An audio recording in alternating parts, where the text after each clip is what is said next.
Ang araw ng Palaspas ay nagpapaalala sa atin sa pagpasok ni Jesus sa Jerusalem, kung saan sinalubong siya ng mga tao gamit ang mga dahon ng palaspas.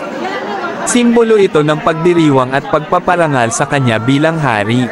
Pero higit pa rito, ang mga dahon ng palaspas ay sumisimbolo din sa tagumpay. Ang pagpasok ni Jesus sa Jerusalem ay isang tagumpay, ngunit ito ay isang tagumpay na may sakripisyo. Pag-asa, sa kabila ng mga pagsubok, ang araw ng palaspas ay nagpapaalala sa atin na may pag-asa dahil sa pagdating ni Jesus. Pananampalataya, ang pagsalubong sa Kanya gamit ang mga dahon ng palaspas ay isang pagpapakita ng pananampalataya at debosyon. Pagbabago, ang araw ng palaspas ay simula ng mahal na araw, isang panahon ng pagninilay-nilay, pagsisisi, at pagbabago.